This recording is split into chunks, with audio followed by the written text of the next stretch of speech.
to tee this up, he tweets that he was been holding on to this for a very long time. But that one time I went to his house for dinner and I told him that I hated Charlie Kirk. Mm-hmm. And on top of that, I ranted, not just about Charlie Kirk, but I also ranted about Jared and Ivanka. So the Charlie Kirk thing, I have literally no idea what he's talking about. Asked my husband, he's like, zero memory of us even discussing Charlie Kirk. On the Jared and Ivanka front, I fully remember because it was such a light joke. And, you know, once upon a time, Dave Rubin used to try to say he was a comedian, Right. and you used to be able to tell jokes with him. And he said he had recently been to Jared and Ivanka's house because they had moved into Miami. And he asked me what I thought about Jared and Ivanka, and I gave my honest opinion. I don't know what to think of them because they're too perfect. They pretend to be friends with everybody, left and right. And when you're around them, they present very perfectly. And I was like, I just don't know what they actually think about things. Like, there's the layer that you can never pierce through. He then offers a joke, which was real, that when he went to their house, he was like, it was so perfect and pristine. Then when he walked in, like, the child was playing like Beethoven on the piano. And it was very funny. Right, yeah, that was it. funny. That was our conversation. I had a laugh about it. Today he's tweeting, I was ranting against Jared and Ivanka and that I hate Charlie Kirk.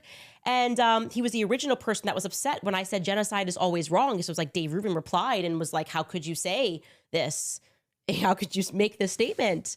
And it just made me so angry because there's a lot wrong with Dave Rubin. There's a lot wrong with Dave Rubin. Well, there's a whole lot wrong with Dave Rubin. I mean, you could open that up and go for days. It's interesting to me that you are allowed to be pro-abortion or anti-abortion, and they'll accept you. I mean, they might say, I disagree with you pretty vehemently, but ultimately, as long as you vote Republican and support the top of the ticket, they're going to be fine.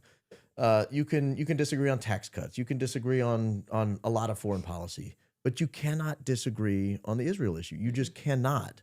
You have to be 100% in support of the secular government, whoever happens to be in control at the time, all the time, or you are cast aside and lied about. And I don't believe for a second that Dave Rubin would have sat back for years on a story like this about you if he'd have had it, if he'd have known it and not mentioned it by now. Yeah. I don't buy it. It's not a believable set of circumstances.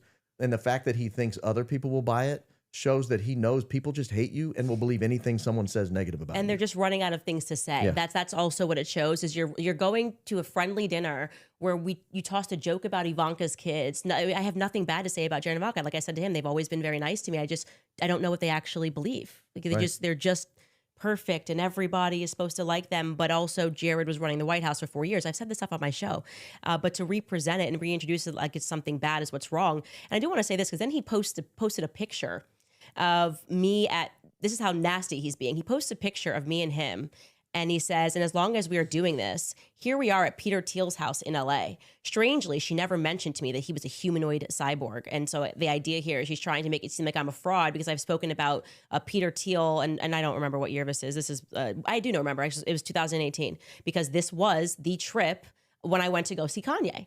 Right. I went to go see Kanye. That's why I'm wearing the same outfit from when me and Charlie are walking there. And Eric Weinstein I don't remember if he was brought with Kanye or what the deal was. He then said, let's go to Peter Thiel's house. Okay. I don't know Peter Thiel. I literally don't know Peter Thiel. So I met him at his LA. He was having a party or whatever. It was a very unique day. I'd never met Kanye or Peter Thiel. And he's kind of presenting this like I'm being a fraud, I guess, is the vibe that he's trying to put out there. So it's like, okay, fraud. Let's get a couple of things straight. The real reason that I stopped being friends with Dave Rubin is a situation that made me extremely uncomfortable and made me feel that Dave Rubin was a groomer, okay?